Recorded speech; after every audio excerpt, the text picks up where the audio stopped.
boa tarde a todos. Sejam bem-vindos a mais um podcast MP3, o nosso podcast da Mocidade Presbiteriana de Pinheiros. Este que vos fala se chama Gabriel, cujo sobrenome é Barros.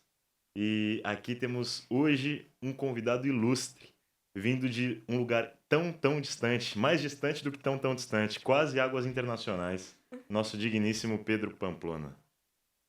Muito bem, gente. Obrigado pelo convite. É uma honra estar aqui, uma honra falar com vocês e vamos para esse papo, né? Tô empolgado aqui para participar desse podcast. Que isso, a honra é nossa. Pelo menos eu digo por mim que a honra é nossa de receber o Pedro. Pedro que é uma influência, tem influenciado bastante os jovens na igreja no geral, então seu trabalho é muito valorizado, cara. Amém. Glória a Deus por isso. Temos também a presença da nossa querida Mari, membra ilustre. Membra é certo essa palavra? Você que é professora? Existe? Graças a Deus. Membra ilustre da nossa mocidade, sempre participativa. Quer se apresentar, Mari? Ilustre é generosidade sua. Eu sou a Mari. É isso. Não sei mais o que falar. O que eu falo? Quanto tempo eu tô em Pinheiros? O quê? Mari que é humilde também, né? Perceptível. É isso. Eu sou a Mari. E eu tô em Pinheiros desde 2015. Mas participando mais ativamente da mocidade desde 2016. E é isso. Bom, também temos uma pessoa aqui muito especial da nossa diretoria, por isso que a gente tem que ser um pouquinho policiado nas palavras, ser um pouco polido nas palavras. Nossa Fiquem à querida vontade. Dani Xavier. Aí. Se apresenta, Dani. Eu sou a Dani Xavier, tô como primeira secretária esse ano na diretoria da mocidade. E o que mais? Pois bem, pessoal, feitas as devidas apresentações, vamos ao que interessa, né? Como vocês muito bem sabem, o tema da nossa conferência foi o quê? O que foi mesmo? Não, Que isso? Não, eu tô brincando. acabei de esquecer. Tem diferença a conferência na vida de vocês? Então, nossa, você vê, fui realmente impactada pela conferência. Que isso? Me causou perda de memória. Foi muito forte o impacto. Você saiu bem aí.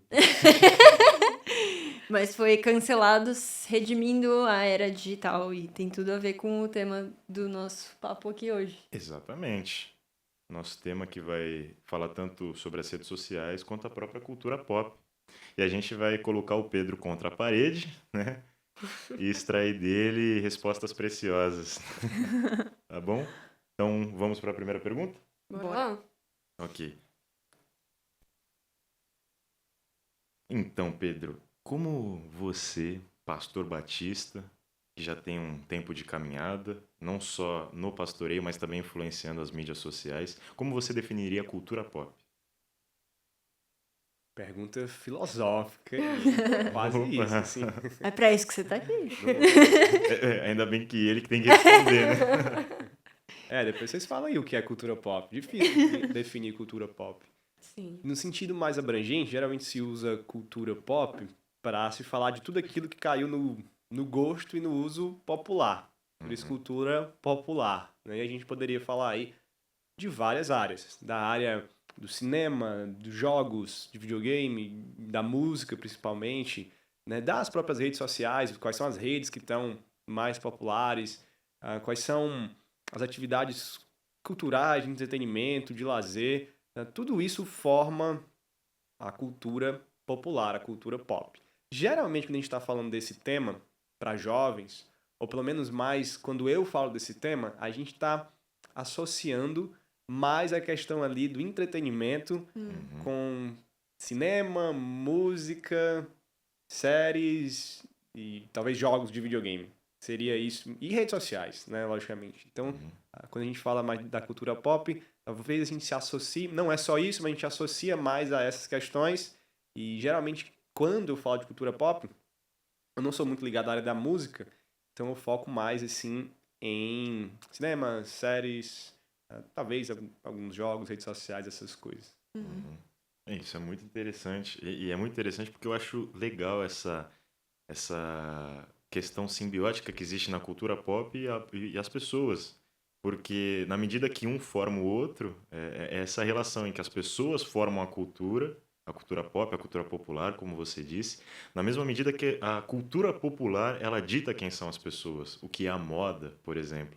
E é muito interessante que é um organismo vivo que tem essa relação simbiótica onde um influencia o outro e depende do outro também, né?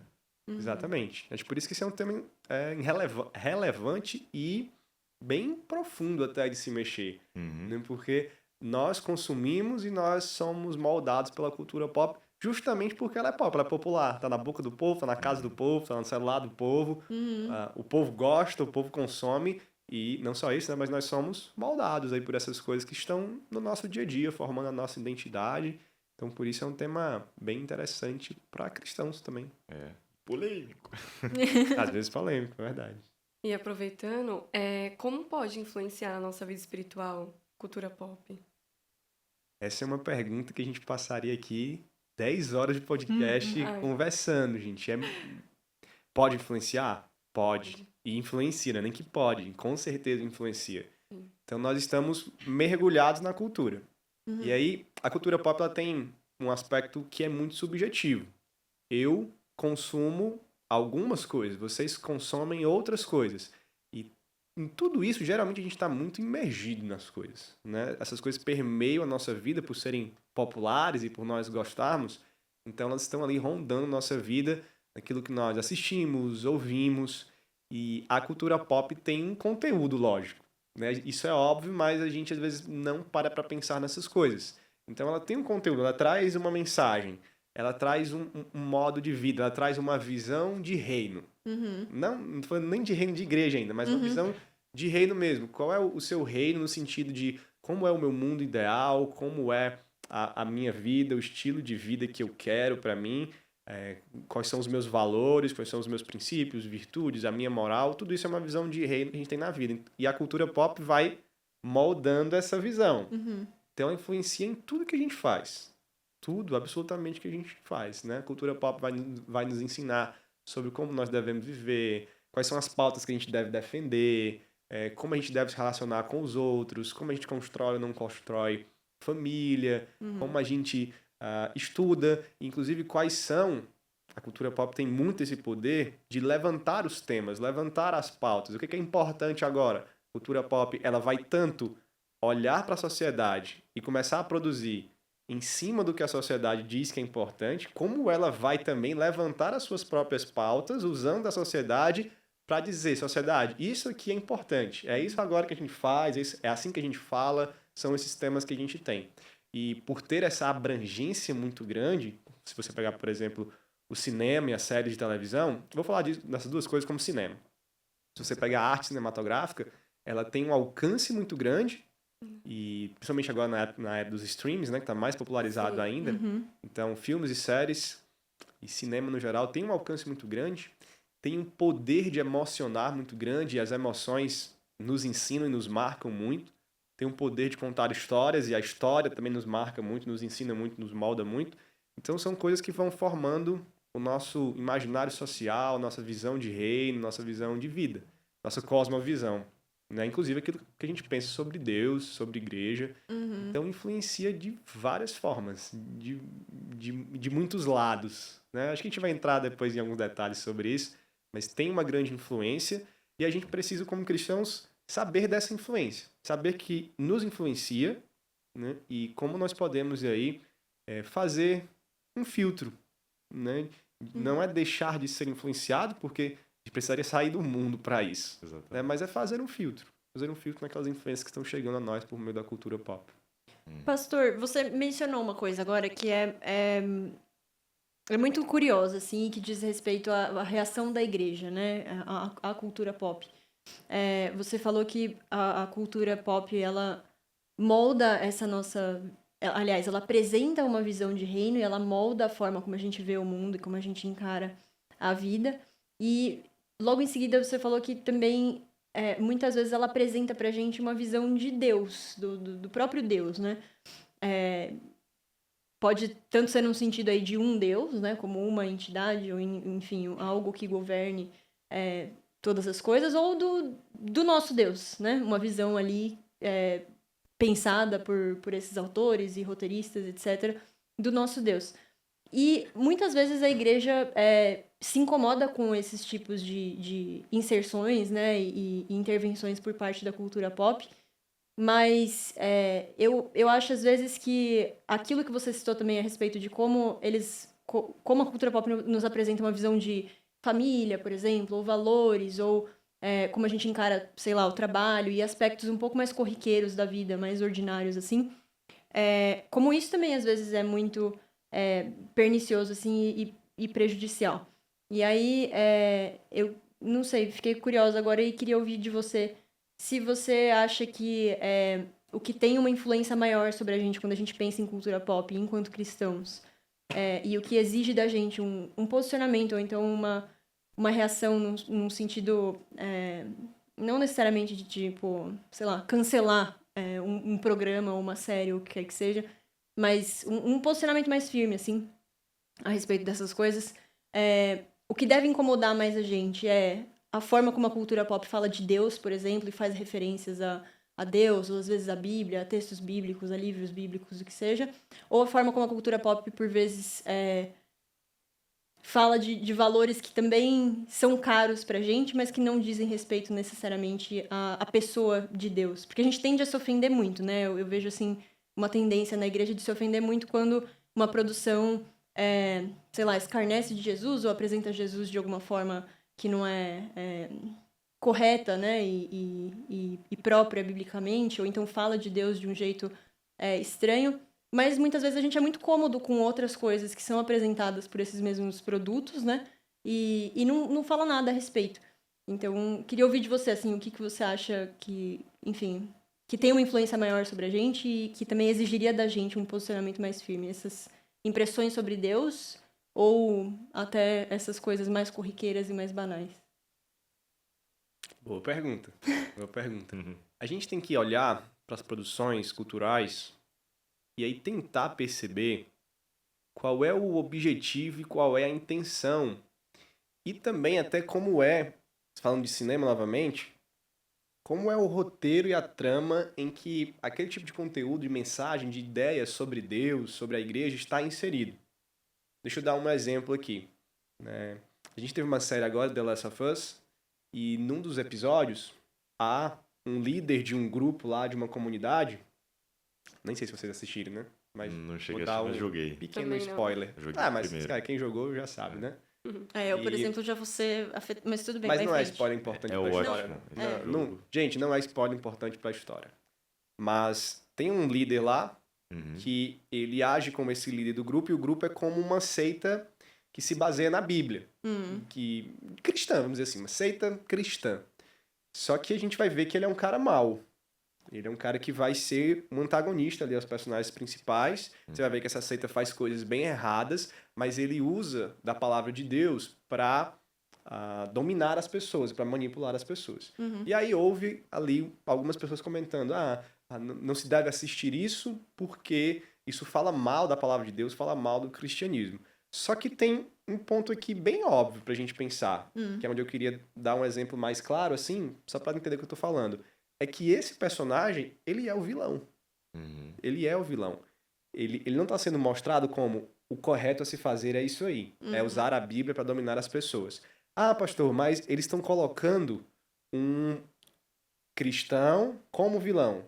Ok, mas essa não é uma realidade? Não existem pessoas que usam a Bíblia para dominar os outros, para manipular os outros de forma errada? Então a série está retratando uma realidade. Né?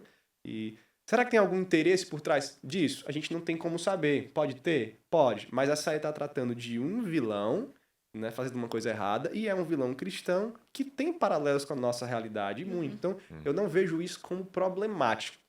Sendo retratado uma realidade da nossa vida, que acontece demais, que infelizmente é muito recorrente, e a cultura pop retratou isso. E nesse sentido, a gente olha para aquilo e vê, poxa, no mundo existe isso mesmo, no mundo pecaminoso, líderes espirituais, eles podem e usam a Bíblia para fazer isso. Vamos trabalhar para que isso seja menos verdade, vamos fazer o correto, né? E não vejo problema nesse tipo de produção cultural. Mas se você pega, por exemplo, o Porta dos Fundos, e ele faz um escárnio que é diretamente mesmo para escarnecer da fé, ridicularizar Jesus, passar uma mensagem bem anticristã, isso aqui para mim já é outra coisa. Diferente desse episódio The Last of Us. Já é outra parada, assim, que a gente precisa olhar. Não, isso aqui é um escárnio, é um deboche da nossa fé, e aqui eu não devo, né, consumir e nem propagar esse tipo de conteúdo. Porque aqui tem uma coisa que é mais direta, é mais intencional, é feita, né, não condiz com a realidade, né, não condiz com a realidade, não está sendo tratado como um vilão, é um simples deboche da nossa fé. Então, é só para colocar duas coisas que são bem diferentes, que a gente precisa fazer esse julgamento. A gente precisa fazer esse tipo de coisa. Por exemplo, às vezes a gente pode assistir um filme em que tem algum tipo de personagem, um filme de ficção, de fantasia, em que ele é envolvido com as trevas. E a pessoa, não pode assistir esse filme porque tem ali um personagem que fala no nome das trevas e, sei lá, parecido com Satanás, não sei. O seu lado Potterhead já fica ofendido, né? Só que o personagem lá, ele é o vilão do filme. Ele é o vilão do filme. Então o filme tá dizendo que aquilo ali é mal mesmo. E é mal. E a Bíblia diz que essas coisas são más. Então não tem nenhum problema. Né? Eu não vejo nenhum problema nisso. Então a gente tem que analisar essas coisas. É direto, é menos indireto, tem algo por trás, o filme é feito para passar esse tipo de mensagem anticristã, a produção é feita para debochar. Quando é algo mais direto, assim, a gente precisa ter mais cuidado. A gente vai entrar no julgamento de evitar, ou será que dá para assistir, ou não, é melhor não. Aí a gente tem esse cuidado maior com essas coisas que vão construindo ideias sobre Deus, né? Sobre a nossa fé. Identificar a finalidade do autor. O que ele quis dizer Isso com é aquela importante obra, né? também. Isso é Saber importante. fazer essa dosagem. E é muito interessante que você falando sobre esses personagens que às vezes são atrelados com o mal, são relacionados com o mal, e a Bíblia fala, não, isso é mal mesmo. E, bem, nós somos cristãos, até onde eu sei, todo mundo aqui é cristão, né? E a gente parte do pressuposto que o nosso Deus é o Criador de tudo e ele efetivamente o é. E partindo desse pressuposto, a gente tem que saber que o homem, ele ainda tem um certo sentimento acerca da existência de Deus. O homem ainda tem essa moralidade impressa pelo próprio Deus, pelo menos eu acredito nisso. E partindo desse pressuposto, você, pastor, concorda ou acha que é possível a gente sempre extrair alguma referência bíblica, algum conceito bíblico de qualquer obra que seja? Série, filme e tudo mais? Tu começou a falar e eu pensava que tu ia perguntar assim, se Deus criou todas as coisas, por que o mal existe? Vixe.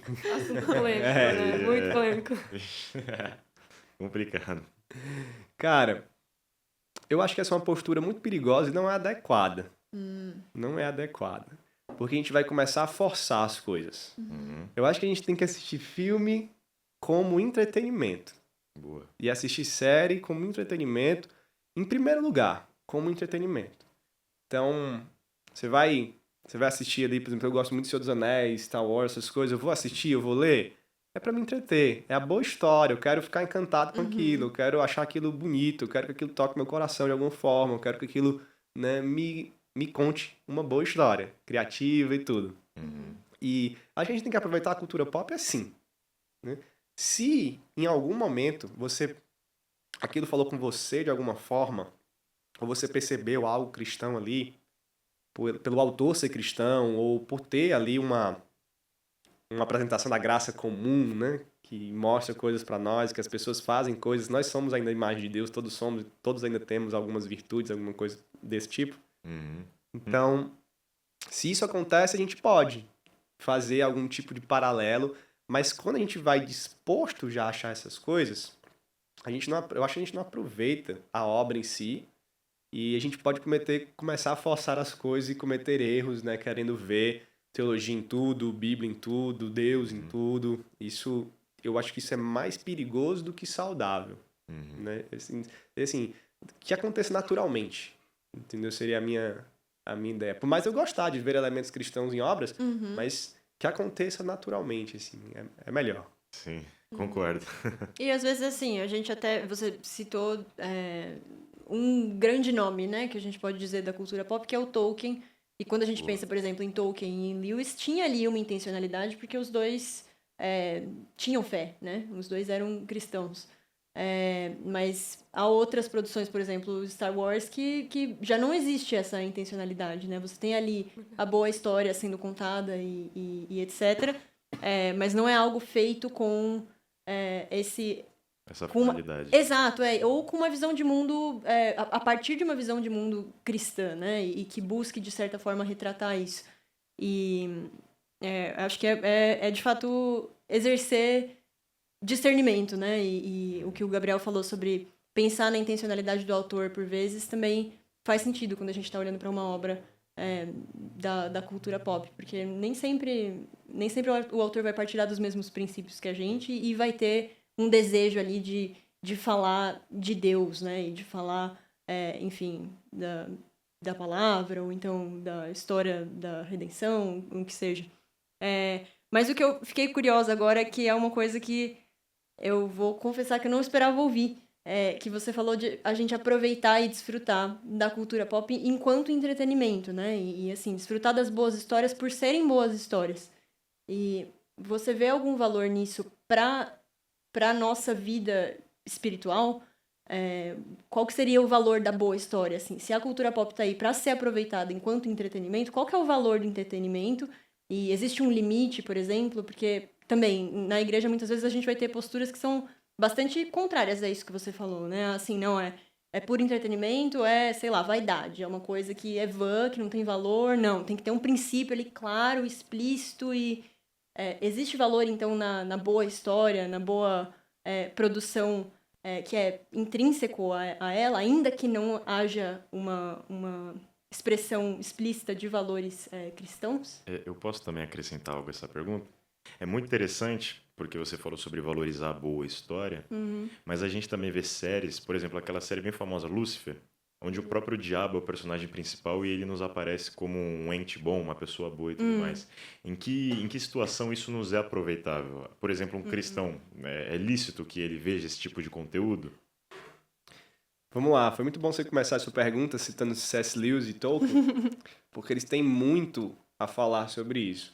Inclusive, só voltando naquele assunto que você começou, eles têm dois tipos de escrita de ficção diferentes.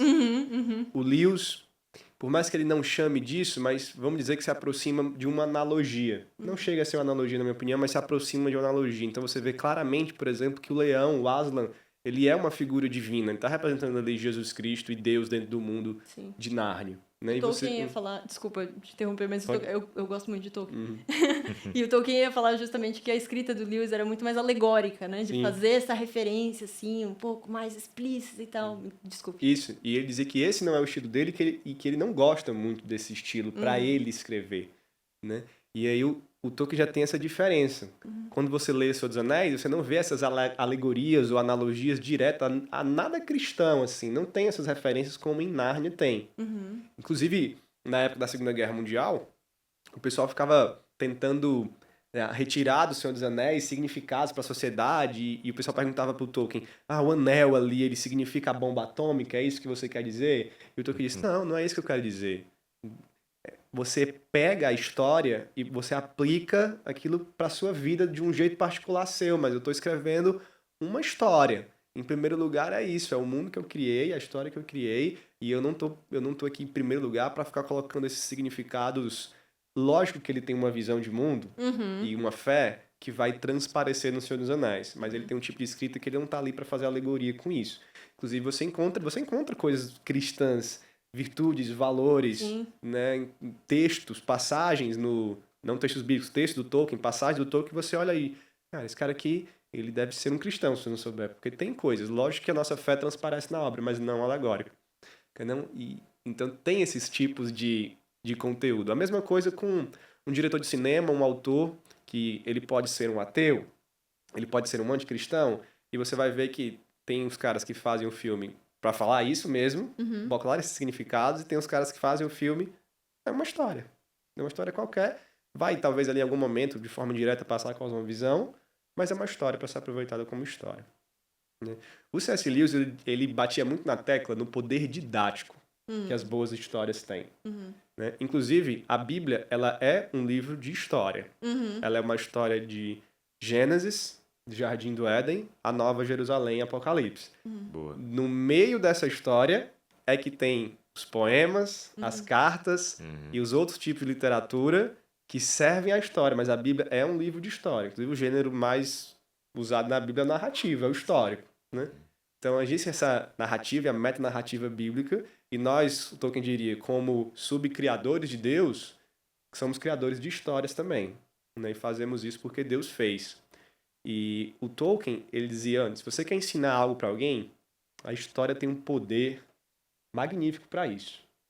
Então ele batia muito nessa tecla do poder didático. Por quê? Porque a história, ela nos emociona, nos encanta, nos impacta. E isso deixa o ensino mais cravado no nosso coração. Verdade. Por exemplo, se eu perguntasse aqui para vocês, gente, o que é amizade? Vocês definem o que é amizade? Vamos definir amizade aqui. A gente ia ficar aqui falando um tempão.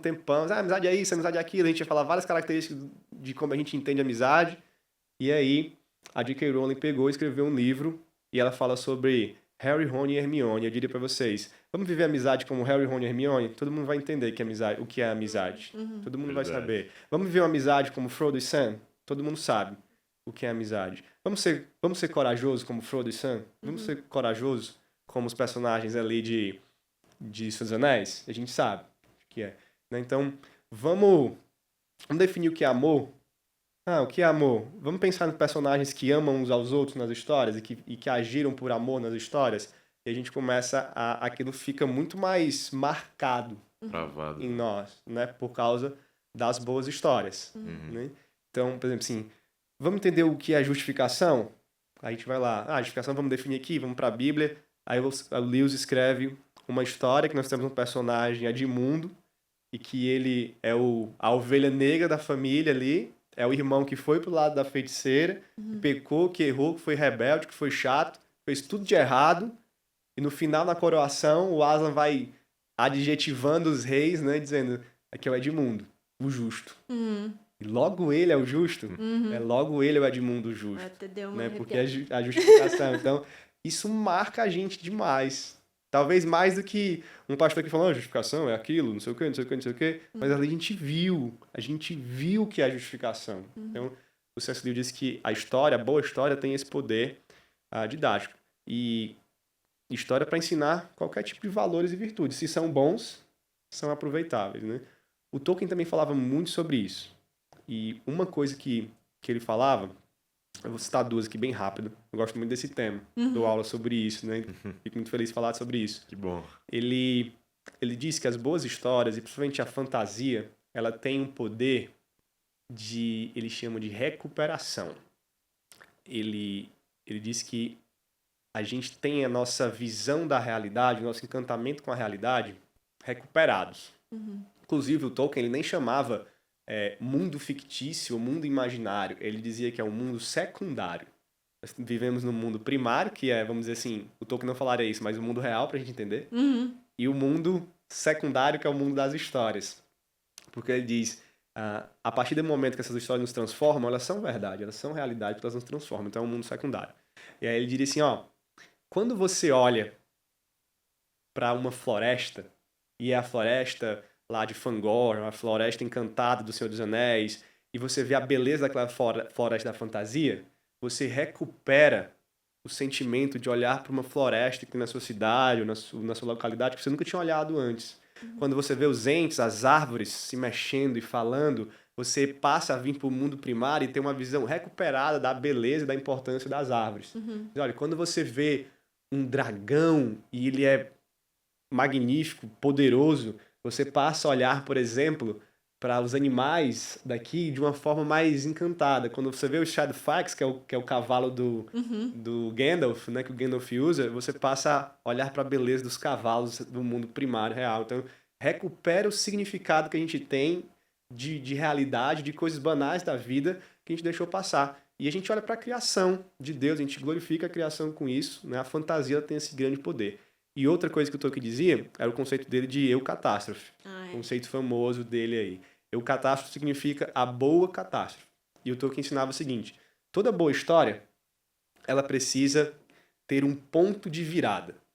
Toda boa história, o mal vem tentando progredir e avançar e conquistar, e nós precisamos chegar a um ponto onde o mal está a ponto de dominar tudo e de vencer, mas nós precisamos dessa eucatástrofe, desse momento do ponto de virada, que é o momento que vai emocionar quem está assistindo, quem está lendo, quem está ouvindo.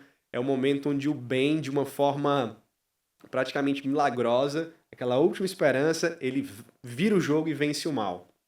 E isso é importante porque traz esperança para quem está consumindo aquela obra, isso traz alegria, e nós levamos essa vitória sobre o mal para a nossa vida, né, do mundo primário. E o Tolkien é muito feliz quando ele diz assim, olha, a grande catástrofe da humanidade é a pessoa de Jesus Cristo na cruz. É a encarnação de Jesus e a crucificação de Jesus, né? E isso ele leva como essa grande eucatástrofe e ele coloca essas, vamos dizer, eucatástrofes secundárias nas obras dele. Então as boas histórias têm esses poderes, né, de afetar as nossas vidas como histórias. Sim. Como boas histórias de ficção, de fantasia principalmente. O fantástico ele pode ensinar muito, né? Fantástico, ficou estranha essa frase, né? Fantástico programa não, fantástico, fantástico da literatura é fantástico. A literatura fantástica pode nos ensinar muito, né, fantasia, sobre essas né? coisas da fantasia. E eu acho que até de uma forma mais simples, assim, né? O fato de ser uma história criada e inventada, ainda que não tenha elementos fantásticos como a gente entende, né? Tipo um dragão e magia e seres mágicos e etc. Mas eu fico pensando, por exemplo, no momento em que Natan confronta Davi a respeito do pecado dele. E ele não vai confrontar Davi com uma profecia, ele não vai confrontar Davi com uma palavra bíblica, ele não vai confrontar Davi com lembrando, sei lá, de um texto de Moisés, uma citação de Moisés. Ele vai contar uma história, né? Ele conta uma história a respeito do pastor que tinha muito, do homem que tinha muitas ovelhas e do homem que tinha uma só ovelha, tinha muito pouco. Isso. E é isso que abre os olhos de Davi pro pecado dele, né? Puxa vida, eu fui cobiçoso e eu sou esse homem, né? Na hora que Natan diz a ele, então, você agiu como um homem mau que tinha muitas ovelhas e tomou a única ovelha do homem que não tinha nada. E aí Davi cai em si, né? Através de uma história inventada ali na hora, ficção.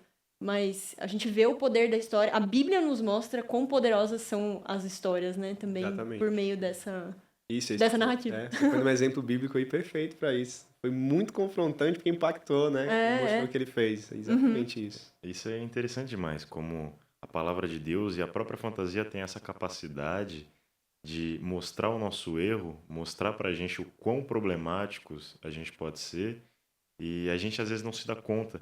E aí, com o decorrer da leitura, o próprio Davi condenando, falando, esse homem, o homem que agiu de tal forma merece a morte. E aí Natan fala, você é esse homem. A própria capacidade da literatura e principalmente das Sagradas Escrituras em confrontar a gente, mostrando que a gente não é tão santo assim, né? Deixa eu só completar uma coisa que você falou. A Bíblia, ela tem sim elementos, vou dizer isso aqui com muito cuidado, mas fantásticos. Sim. No sentido de, vamos pegar, por exemplo, a literatura apocalíptica. Não estou dizendo que é fantasia, Sim. mas é alegoria, muita alegoria e simbologia. Então você está lendo ali sobre um tipo de besta de dragão que emerge do mar. E você vê seres viventes que são descritos com linguagem, que na época linguagem apocalíptica, que hoje a gente poderia falar, e se parece muito com uma linguagem fantástica, né, de fantasia, e você tem aquilo ali escrito na Bíblia, você tem alguns elementos disso em Gênesis também, e se nós estamos acostumados a ler e ouvir e assistir fantasia, nós estamos um pouco melhor preparados para ler esses textos com a nossa imaginação. De dizer, isso aqui pode ser sim, pode ser assado. Isso nos ajuda, em alguma medida, a interpretar esses textos. E a estarmos acostumados com esse tipo de apresentação que parece mais fantástica, milagrosa, né, que a Bíblia faz. E aí entendemos um pouco mais e até imaginarmos. A Bíblia nos chama a imaginar algumas coisas. Então, quando você escuta em Apocalipse, quando você lê em Apocalipse, aquela descrição de Jesus no cavalo e que uma espada sai da sua boca e que seus olhos são como chamas de fogo, é uma literatura, vamos dizer assim, adaptada aqui pra gente, né? Literatura fantástica sobre Jesus. E se você tem o ato de imaginar as coisas, você imagina essa figura gloriosa e guerreira e vencedora de Jesus no seu retorno, na sua vitória sobre o mal, né? Então, a fantasia tem até esse poder, assim, nos ajudar com algumas coisas da Bíblia também. Boa. Agora, eu fiquei pensando na pergunta que o Gabriel fez a respeito... ele citou como exemplo Lucifer, né? Que é uma série bastante conhecida, bastante difundida também. E que é uma série que, embora tenha elementos fantásticos, também tem um pé muito colado na realidade, né? Assim, mais corriqueira da vida normal, rotineira humana. E... quando a gente fala de fantasia, eu tenho a impressão, às vezes, de que é mais fácil a gente fazer essa distinção, assim, né? Ah, tudo bem, aqui a gente tem uma lição sendo ensinada a partir de uma alegoria, de uma figura, o que quer que seja. E talvez pra gente seja um pouco mais fácil a gente distinguir o que é bem e mal naquela situação, qual que é o posicionamento bom, o lado do vilão, o lado do mocinho. Mas e quando a gente vai pra esses outros produtos que são mais... colados à realidade, por exemplo, que falam mais da vida rotineira, assim, como que a gente pode fazer essa distinção e também desfrutar dessas coisas e saber discernir, né? Ah, isso vale a pena a gente assistir, porque, enfim, como você tinha falado antes, né? Não é ofensivo, não é escarnecedor, né, diretamente, como que a gente traça a linha, ou então a gente deve traçar uma linha, como que a gente desfruta desses outros produtos que não necessariamente têm essa abordagem mais fantástica, mas que também são parte da cultura pop. Eu acho que, não sei, a minha leitura hoje é que eles são muito mais comuns do que os fantásticos, eles estão muito mais na boca do povo do que as produções fantásticas. E como que a gente desfruta dessas coisas também, mas com sabedoria, assim, como a gente deve olhar para elas. Uhum. Sobre o Lucifer, a série Lucifer, eu não consigo opinar assim, tipo, agora acho que a Glória Pires falava isso, né? Sou incapaz de opinar. Eu nunca assisti e só conheço mesmo a série por causa da capa, do nome Lucifer lá, mas nunca assisti, nunca vi, não sei nem sobre o que é, né? Mas o princípio que a gente usaria, ele é o mesmo das fantasias, das ficções assim mais fantásticas, mas eu vou apresentar aqui 2 princípios gerais para qualquer obra de música, de filme, de série, de podcast que a gente deve consumir. Tem coisas que a Bíblia proíbe. A Bíblia chama de pecado. E que a Bíblia diz que nós devemos evitar. Então, nós devemos olhar para um filme sabendo que é lógico que no filme vão ter manifestações pecaminosas. Alguém vai dar um tiro em alguém, né? Uma pessoa vai matar a outra. Isso dentro de uma história é real. Toda história, todo roteiro de história é construído em cima de um conflito, de uma luta entre, vamos dizer assim, de uma forma bem simples, do bem contra o mal. Então vai ter aspectos do mal, né? E vai ter aspectos pecaminosos ali. No exemplo bíblico também, né? Exatamente, no exemplo bíblico também. A Bíblia conta uma história e tem os próprios homens de Deus pecando lá. Então isso é ok, mas a gente deve pensar o seguinte: essa história aqui, ela faz uma defesa direta e exagerada do pecado. O sentido último dela é esse, é fazer uma defesa do pecado. O sentido último dela é, como a gente falou, escarnecer a Deus. É o sentido último. É o grande significado por trás. Eu acho que a gente deve evitar. Há uma grande apelação pecaminosa nesse conteúdo. Há uma grande manifestação pecaminosa exagerada que não faz parte, que não é representada como maléfica, que é indicada, que está ali bem forte e que é pecaminoso mesmo e está com uma grande influência. Eu acho que a gente deve evitar também. Isso aqui é muito difícil de julgar, de dar uma regra, ó, vai até aqui, né? Porque as obras são muito diferentes. E então a gente tem que ter sabedoria. A gente tem que ter sabedoria para julgar isso. Mas a gente tem que levar em conta que há coisas que a Bíblia proíbe. Né? Eu, por exemplo, comecei a assistir... eu tenho 2 exemplos para dar. Eu comecei a assistir Game of Thrones e The Boys. E aí, 2 séries muito bem feitas, com histórias muito boas. Só que as 2 têm uma apelação sexual muito grande. Sim. E aí, inclusive, na época, foi minha esposa, que era minha noiva, que me convenceu assim, para assistir isso daí, isso aí não presta não, tem muita sexualidade envolvida, né? E de graça. Sim. De graça e muito aberta. Então, é problemático, tá passando do limite aqui, vamos parar de ver. The Boys é a mesma coisa. The Boys é uma série que eu decidi, não vou assistir mais. Tá muito apelativo. Uhum. Inclusive, The Boys é um exemplo interessante porque dos grandes motivos da série é apresentar que super-heróis no mundo real, pessoas com superpoderes, têm mais chance de ser depravadas, né, do que heróis perfeitos como o Super-Homem, né? Então, dê superpoderes para as pessoas vão usar seus superpoderes para pecar, para ser depravadas. Então, faz sentido que eles usem algumas cenas de violência, de depravação sexual. Só que passa do ponto demais, né? Você não precisa mostrar uma imoralidade sexual muito explícita para mostrar a depravação. Sim. Então, isso aqui tá passando do ponto, tá muito exagerado, tá batendo muito nisso.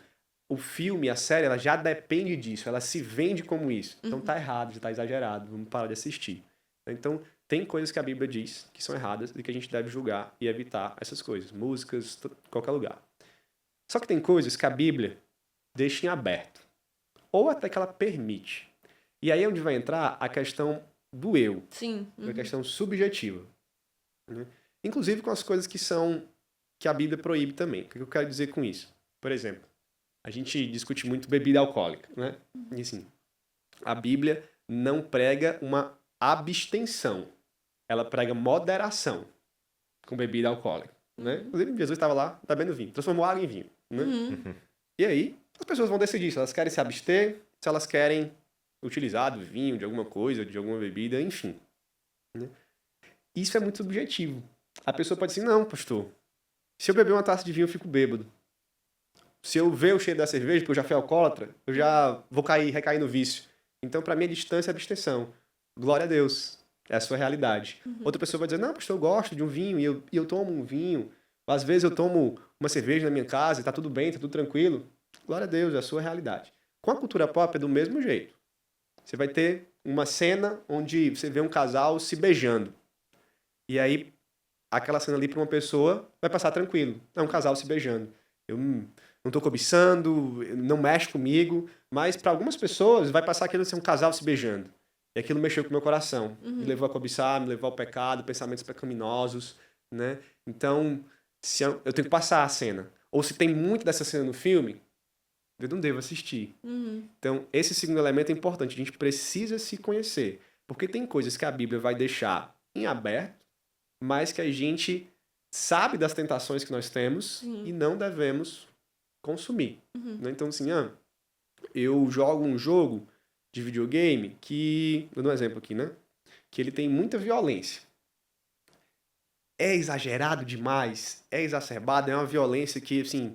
O jogo aqui é só pra matar mesmo, GTA. A gente deve jogar GTA? Meio estranho. Já joguei muito, mas depois de um tempo... né? A gente joga, a gente não tem um pensamento, né? Mas, cara, o jogo aqui é o cara fazendo crime. Matando os outros. É feito pra você atropelar os outros e tal. Você ganha dinheiro. A premissa é essa. Então, é um jogo saudável? Não é um jogo saudável, né? Diferente de um jogo que você tá fazendo uma missão e tem que derrotar o mal e tal, e aí você mata porque tem que fazer isso, enfim, são coisas diferentes. Mas a pessoa pode pegar um jogo desse que é até jogável, vamos dizer assim, e dizer, não, isso aqui me influencia muito, fico pensando em violência, fico querendo ser violento com os outros. Tem outra pessoa que vai dizer, não, eu consigo jogar e tá de boa. Isso não me influencia tanto a ponto de eu sair sendo violento com os outros. Então nós temos o julgamento mais objetivo, a Bíblia proíbe, e a obra está se utilizando disso de uma maneira ruim. Vamos evitar. E tem aquilo que está em aberto, mas eu preciso me conhecer e eu preciso evitar. Então a gente tem que ter muito cuidado como igreja, e isso até de forma geral, de não sair estipulando proibições, onde a Bíblia deixa as coisas em aberto, para todo mundo. Olha, é pecado beber qualquer tipo de... Você colocar um gole de vinho na sua boca, tá em pecado e precisa se arrepender e vai ser disciplinado da igreja. Assim, espera aí. A Bíblia não deixa isso aberto? Então vamos deixar aberto também e tratar cada caso como um caso. Né? Esse filme aqui tem uma cena de um homem e uma mulher se beijando, ou passou um casal homossexual de mãos dadas, se abraçando. É pecado assistir, ninguém na igreja pode assistir. Espera aí. Essas coisas não estão aqui mais em abertas e a gente não pode, né, ver alguma coisa ali se não é o principal, se não é exagerado. Então a gente precisa ter calma nesses julgamentos. Mas de um lado tá aqui, a Bíblia está proibindo, então a gente tem que ter mais cuidado. Pode falar. Então, a gente consegue deduzir o quê? Que, por mais que a verdade não seja relativa, a tentação é relativa ao sujeito. E, bem, a gente está com... Perfeito aí. com Perfeito. tempo. Algumas Obrigado. tentações são relativas mesmo ao sujeito, né? Então, e a gente está com o tempo um pouquinho estourado, e aí eu gostaria que o senhor desse uma última mensagem. Como que o jovem cristão ele pode agir ante a sociedade, ante a cultura popular? Como ele pode agir com responsabilidade na medida em que ele influencia e também ter a noção que ele é passível de ser influenciado? E aí a gente, né, eu acho que daria para fechar assim, né, com essa mensagem. Sim. A gente, como cristão, nós precisamos muito ter esse cuidado de como nós agimos. Paulo faz uma diferença ali em Romanos, em Coríntios também, diz, olha, tem os cristãos fracos e os fortes. E os fortes, eles precisam ter um cuidado com os fracos. Esse é um primeiro ponto importante, né? Já que eu falei de bebida aqui e falei de outras coisas, né? Então, há uma via de mão dupla. Paulo está dizendo, olha, a questão aí dos dias e da alimentação está em aberto. Se você não guarda mais dia, nem segue mais a dieta judaica, amém. Se você guarda, amém também. Se você é judeu e continua guardando, amém também. Aí ele fala para os fracos, não queira que não obrigue os outros a fazer isso que você faz, porque está em aberto. Só que ele fala com os fortes também, cuidado lá com seu irmão, cuidado com ele, para que a sua liberdade não leve ele a cair. E em Coríntios, capítulo 8, o texto ali é ainda mais direto, sobre a comida sacrificada aos ídolos, quando Paulo vai dizer assim, olha, vocês precisam amar essas pessoas que são mais fracas na fé, a ponto de o amor para com elas ser mais importante do que a liberdade individual de vocês. Esse é o texto ali, é isso que Paulo está querendo dizer. Você pode fazer isso? Você pode comer a comida sacrificada a ídolos? Pode. Está na sua liberdade. Mas o cristianismo é um chamado a que o amor entre os irmãos seja mais importante do que a nossa própria liberdade individual. Então, eu vou pegar aqui todo mundo da igreja e vou levar para assistir uma série que eu gosto, se ali tem alguns conteúdos que para mim podem não ser perigosos, mas para outra pessoa pode? Não. Não é preciso amar essas pessoas. E para os de fora, a gente precisa dar exemplo e testemunho daquilo que a gente consome, daquilo que a gente assiste, daquilo que a gente ouve. Então, é muito feio você ver cristãos que têm uma playlist mundana, né? Que assistem as coisas completamente mundanas, assim, sem nenhum tipo de filtro, sem nenhum tipo de cuidado. E isso causa um mau testemunho. Né? De, poxa, a pessoa está dizendo que está na igreja, vai para aquela igreja lá, mas fica republicando esses conteúdos aqui, a gente vê que ela ouve essas coisas, então a gente tem que ter um cuidado muito grande de como a gente representa o reino de Deus, de como a gente se coloca como discípulos de Jesus, porque as pessoas vão olhar pra gente, né? E essa relação com a cultura pop, ela tá muito presente no nosso mundo. Sim. Né? É a cultura pop, é a cultura popular, é o que o povo tá falando, é o que o povo tá consumindo. E eles vão olhar pro cristão, eles vão olhar para os cristãos e vão olhar para como os cristãos estão consumindo a cultura pop. É diferente ou não é? A gente precisa fazer de uma forma diferente, de saber usar, de usar com sabedoria bíblica, né, com santidade, para que a gente mostre essa diferença nossa, assim, em relação à cultura pop também.